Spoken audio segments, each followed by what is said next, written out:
Welcome to the session on personas and journey mapping, delivered by CAST for the Sport England CAST Innovation and Digital Accelerator. Um, there's two parts to this. The first part is identifying those sort of target audiences that we want to attract to try out our sport, but also then understand their journeys into sport. What are what are the things that sort of motivate them, or potentially even block them from trying our sport? And there's a bunch of tools and techniques that I'll take you through that will help you sort of understand some of these areas and how you can go about tackling some of these problems. So, firstly, how do we understand these target participants and their motivations? Well, we might well have a really good idea of our target audience from a location, age, demographic, or ethnicity perspective. And we talk of these as like a segmentation, and it might be young people 18 to 25, it might be 4 to 11 year olds. They might be from deprived areas, underserved areas. They might be underserved populations, or indeed within a very specific geographical location. So that's like quite a large group, but it allows an organization to understand like where are we attracting or where are we focusing our attentions. So again, where they live, their age groups, etc. But actually, to properly understand the why, the where, the how, of their behaviors, we need to speak directly to those participants. So we can identify a segmentation like, sat in an office and say, these are the people that are underserved, underrepresented within our given sport, but actually to understand and unearth those answers to those questions around why and how and where they might get attracted into our sport, we need to go and speak to them directly. So if we think over on the left-hand side, we've got their segmentation, but over on the right, those personas allow you to better understand these homogeneous groups and recognize key traits and behaviors within them, which then allows us to go, okay, this is our target participant and this is how we speak to them. Because as I've mentioned, they are based on the research of real people. So building up this detailed picture of the target participants and also that sort of emotive information, their motivations and values beyond just, large sort of demographic information. I think anecdotally, it's worth sort of pointing out that over the years, I've witnessed lots and lots of user research, and a few years ago, I was witnessing the research around a mobile banking app, and there was a young 24-year-old lady there that was really, really reluctant to actually use digital technology for her banking. Whereas there was a gentleman that I distinctly remember, probably in his late 60s, who was really, really keen on using his phone for mobile banking because on looking at it, it was far more attractive and easier for him to use than the desktop app that he'd been using to date. So our prejudices, or stereotypes may have led us to believe that actually the younger person is far more likely to use digital technologies. But in reality, in that piece of research, unless we had spoken to them directly, we might have gone along with our prejudice and saying that actually, yes, all young people are going to really easily adopt digital technologies, and actually older people might shy away from it. But that piece of research shows that it was exactly the opposite. So if we visualize one of these segmentations then, so if we think this is our segmentation, our age group, the demographic, a location within the country, we will then go and do some deep interviews with a number of people. We want to spend a lot of time with a small number of people. This then starts to bring up as we've talked about, those motivations, their biases, their preferences, their habits, things that might block them, things that might encourage them, those influences. And we bring all of these together and bring it together into a persona. So it takes parts of each of those interviews and brings them together. And interestingly, a lot of people might think that, oh, if you only speak to six people, it's not enough and it's not representative. If you spend an hour with six individual people within a given community, you will probably find quite quickly that the same sorts of themes start to re-emerge. And by interview number 3 and 4, you're definitely starting to see patterns arise. And the persona, it's worth mentioning that what we want to do is sort of discard the real sort of idiosyncrasies. We want to focus on those sort of those emerging themes, those common themes, things that sort of that keep being said. Because at that point, if you really want to understand sort of like the scale and scope of those types of behaviors, from that point you can take the findings from the qualitative research and then push it out into quantitative, and then potentially do some kind of survey off the back of that. And what you might find from here, from some of the traits that come out from these interviews, you can then put a sort of a much more definitive number on it. Especially if you want to go to your board and say we want to do X, you can then back it up by saying, well, 70% of 2,000 people surveyed actually agree with what we found in the qualitative research.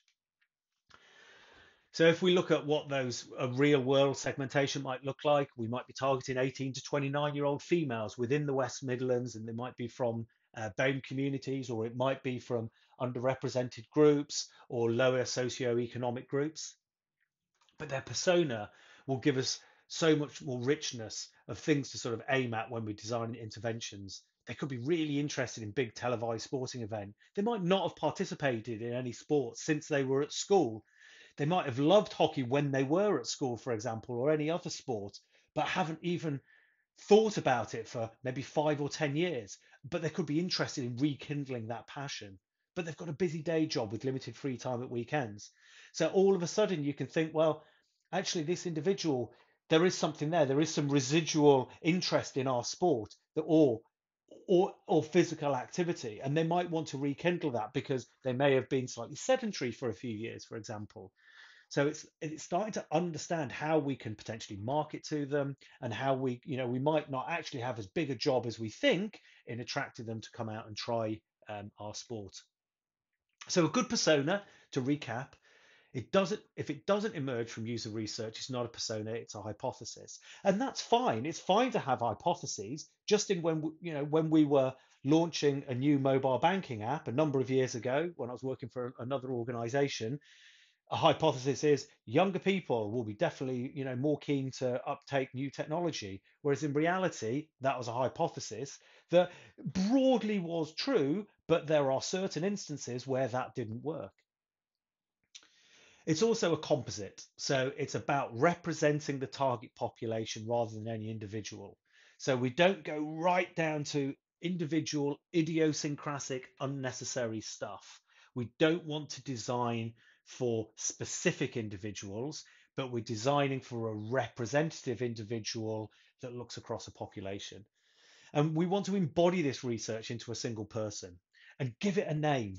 So it might be Keen Bean Kate, for example. So when you're starting to design interventions and maybe digital tools and services, you can always have in the back of your mind, as a group across the organization, would that be what Keen Bean Kate would want? Is that how Keen Bean Kate acts? And if you can say, yeah, that makes absolute sense, that goes right to the heart of the things that we heard, then you're on the right track. It becomes this hack for the brain, so you can recall that information, and hopefully within the organization you can say Keen Bean Kate, yep, that's absolutely right, that makes sense for her. When we're doing the research around personas, it's good to use canvases, and this helps us start to fill in the information and start to build up this picture. So here we can see in the top left we've got a persona name, we've got Keen Bean Kate, we've got some demographic information, her name, age, location, ethnic grouping, for example. And then we want to capture their interest. What are they into? What currently consumes their free time? This could help you in all sorts of different ways. It could help you understand how you reach out to them, how you market to them. You know, it probably TikTok, it could well be Instagram, any other social platforms. But what do they read? What do they watch? What do they look at? Is there anything there that's going to provide us with some insights to help us reach out and appeal to their interests? In the center section here, we've got motivations. What's driving them to maybe try a new sport? And these are intrinsic and extrinsic. So some of it may be from within themselves. I want to be more active. My friends play sport. I want to give it a go. I was so excited to watch sport during the games, or I love being competitive. What is it? What are those motivation factors that make them think, yeah, I'll give this a go. This is for me. And then we want to look at their influences. So, is it famous sporting people? Is somebody from their local area into sport that's participating in the Commonwealth Games? Can we tap into those local links? Family, friends, teachers, and colleagues. I think there's anecdotes abound about the number of young people that get into sport because their parents into it, or an uncle. They take them along. They watch their parent, or indeed their parent might just have a passing interest in it, don't play it anymore, but might want to encourage their child to give it a go. And also, we want to understand their blockers and those negative influences. Is it negative peer pressure? Is there a social stigma, or is it lack of access? Is it just like I have absolutely no idea where to start? Once we know those negative influences, but we know their interests and we know their influences, all of a sudden we can start to understand how we can join these dots together to overcome those blockers or negative influences, use the positive influences to overcome those, and also tap into their interests as well. And bring these things together, tap into those motivations so that we can say, right, this is how we can encourage these people to come and try our sport. So, the persona checklist. Once we've created our personas, what we want to do is sort of just have a little checklist, run through them, see if they make sense. Now, when you actually replay these personas back into the organization, hopefully they should be recognizable and they will make sense. But also, it might not be within the organization, it might actually be within a local coordinator. Or if it's a local group that you're reaching out to, some kind of social community, or some community group, they should be able to understand and see that actually those are the types of behaviors and motivations that make sense. So somebody that hasn't worked on them but has an understanding of those target groups should be able to nod in recognition and be able to recognize some of the traits that you've recorded as part of that persona. As we've mentioned, they need to be broad enough to cover a significant addressable population. It can't be too niche. We can't focus in too much. We need to strike that balance of, yes, understanding these people so that we can design for them, but don't be so niche that we're actually looking at a smaller and smaller fraction of the target segmentation. Because at the end of the day, these personas need to actually aid our decision making. So when it comes to marketing output, marketing activities, like setting up the brand new tryout sessions, we want to be able to look at the persona and go, yeah, that is helping us in designing sessions, designing interventions, designing digital support services, into smoothing that pathway into sport. So we've got an understanding of the individual, and we want to ensure we design the right intervention. But to do that, we need to understand the routes people take into sport participation. And for that, we use journey mapping. And a journey map is a visualization of the process that a person goes through in order to accomplish a goal. So journey maps are used across all sorts of organizations. They'll be used extensively within the NHS as people, within A&E, visiting a doctor, visiting an outpatient appointment, or whatever. They're also used in commercial settings like buying insurance and buying a car, understanding what are the steps a customer or a participant or a user will go through to go from not having achieved something to actually having accomplished a given goal. So that once we've got that clear picture, we can really start to understand the problem. And we've got some bounds to it. We've got some edges. And I think it's really important to create the edges. And for the purposes of this, we might be, we'll be looking really, really early on. We're not looking at a podium program.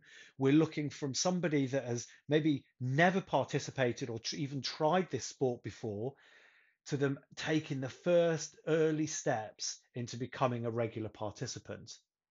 So we need to understand how they feel whilst experiencing their first steps in the sport. Again, blockers, frustrations, but what are those touch points? And in doing that, we can design the right intervention, because what we don't want to do is design the wrong thing, or at worst, miss a vital opportunity. So it's these two sides of it. Understand the problem, understand the route in, so that we can put the intervention in the right place. So what does a customer journey look like? Well, there's a number of parts to it, and we start with literally a named discrete journey stage along the top. Um, Literally going from left to right, from the start of the journey to the end. Now, for the purposes of this, as I've mentioned, we're looking at the really early stage journey. It's not going to be right the way through to podium program. It's very much a case of never participated before, or participated for the first time in a long time, to actually get into a tryout stage within the sport. Below that, we have what we call the experience layers. So what's the experience of the customer or the participant from their perspective, based on a reality? And this can cover feelings, touch points, people they interact with, services they use. Is it a website? Is it an app? What other things are they using? Are you relying on Google for them to find things? Let's list all of those things out and understand what their experience looks like, so that then we can understand where the opportunities are and the pain points. Like, what are potential difficulties or blockers? Call them out at each stage, and they can become the focus for follow-on work. So let's have a quick look at what shopping for a new car might look like. Take ourselves out of sport. So we've got emotional Eric here, and we can see these 5 steps that he would take, or the car sales team have understood that a customer would take, between thinking about buying a new car to negotiating, and I'm going to commit and I'm going to buy this car. And you can see here they've included a timeline as well, so you can see the elapsed time as somebody's um, contemplating each of these stages. Because I think it's also worth noting that just because somebody wins a gold medal in the pool at the Commonwealth Games, not there aren't going to be thousands of people jumping in the pool next week, but there could be a process over which they think about it, they reflect on it, they start to do their research, they find a local club, they're busy for a couple of weekends. So, a month, 6 or 8 weeks could have elapsed between them, seeing something inspiring at the Commonwealth Games that might have triggered that thought, and them actually trying out. And we see that here. So as emotional Eric moves from the left to the right, what we've got at the top there is we've listed all the touch points, what he's doing. He's searching for things. He sees ads on Facebook. He's creating accounts. He's consulting with trusted friends.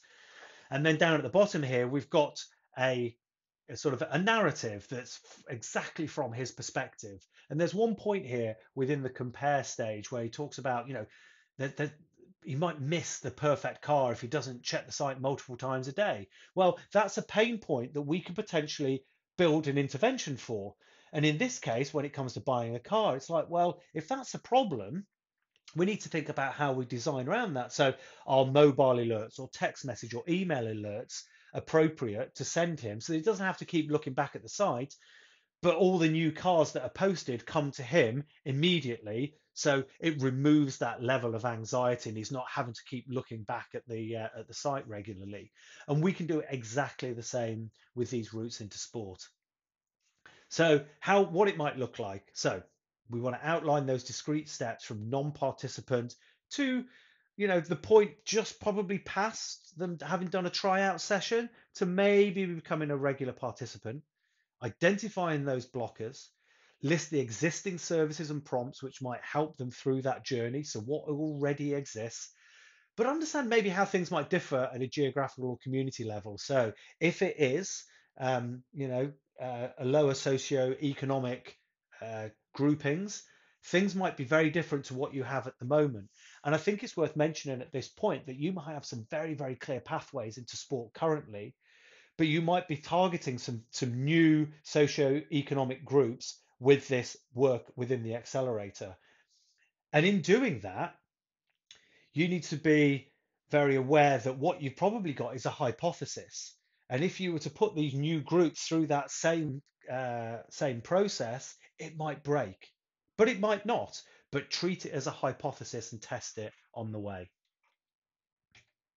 So for sport participation, what I've put down here is what I think are four sort of broad areas or four broad steps that somebody would take in trying to, to undertake and participate in a new sport. So we start with an awareness.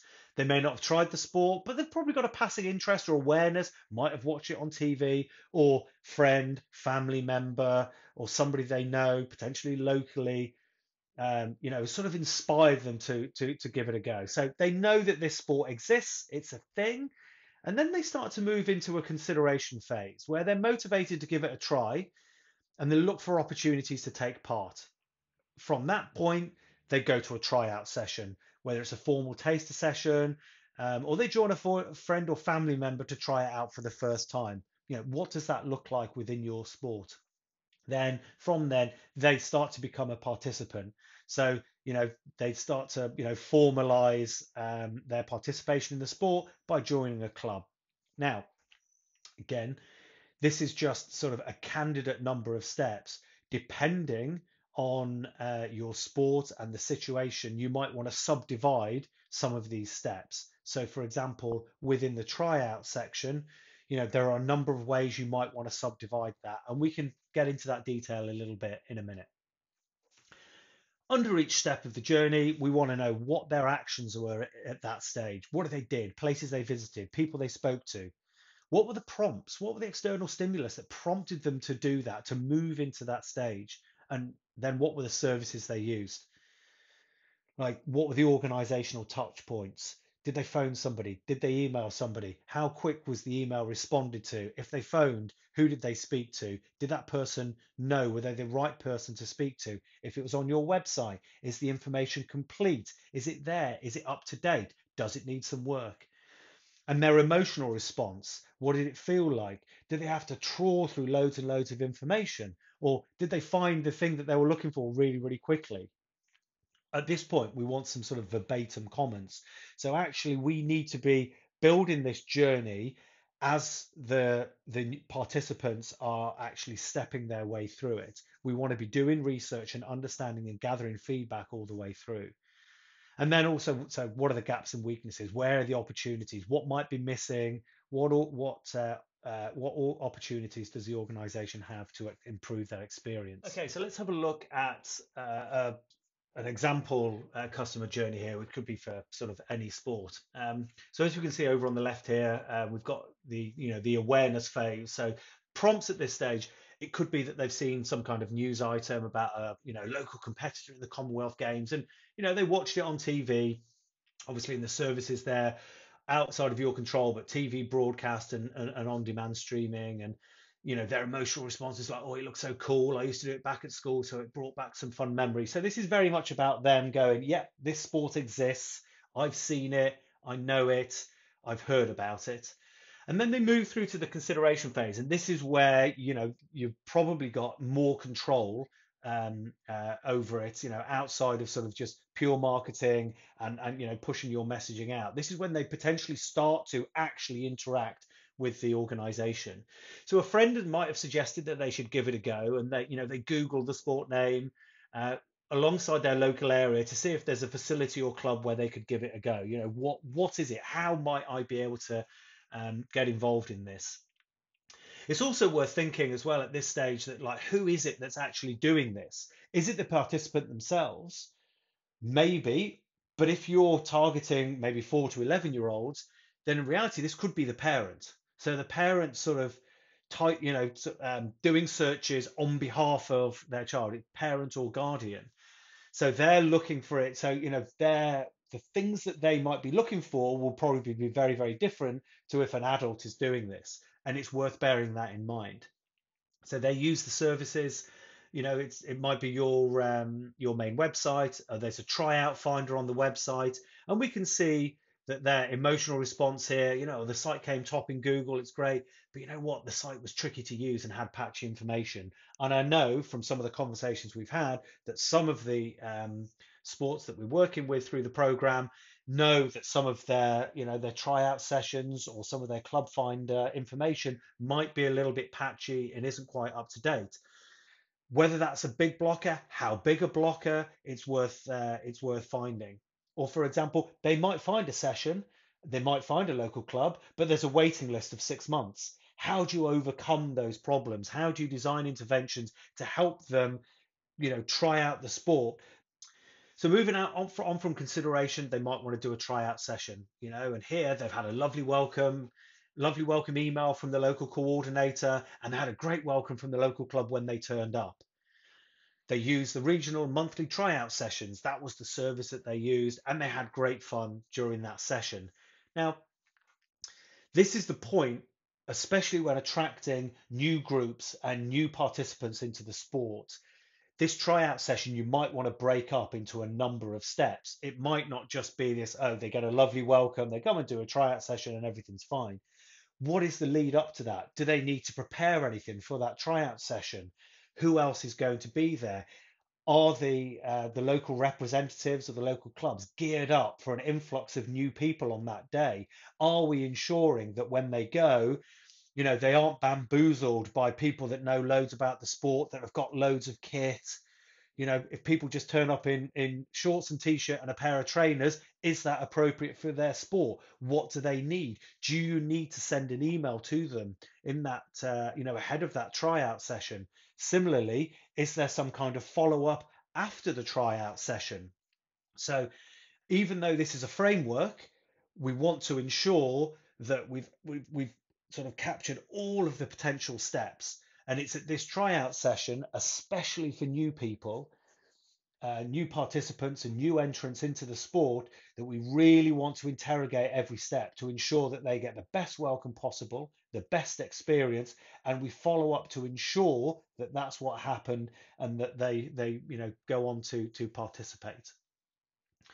So moving out of tryout, it might be the case that the trained coaches, they had a really clear understanding of the pathways into the sport, and they were prompted to sign up for a 6-week intro program, which will take them through the skills that they need to be able to become proficient within the sport.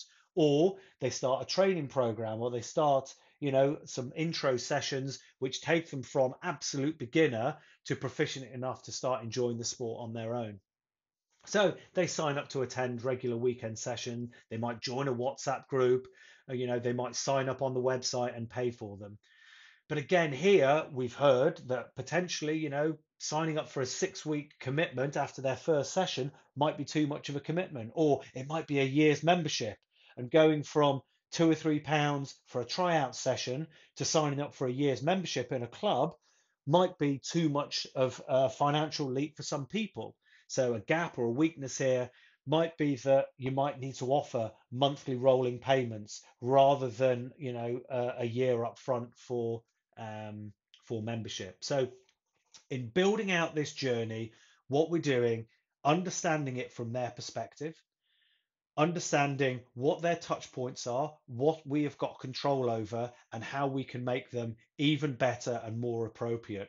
Now, as I've mentioned, you've probably got a really clear idea of this currently for your current audiences. But if you're attracting new audiences, you might want to reevaluate this journey and see where the gaps might be for those new audiences, or treat it as a hypothesis or treat it as a test bed so that when new people come in, if you're focusing on a given area in the West Midlands as a legacy of the Birmingham Games, as they move through that, within that area, you're testing at every stage and ensuring that the services that you have, the welcome they get at tryout sessions, the follow up from those tryout sessions, and those routes into regular participation are appropriate to their needs so that you can get all of the kinks ironed out before you roll it out across the country.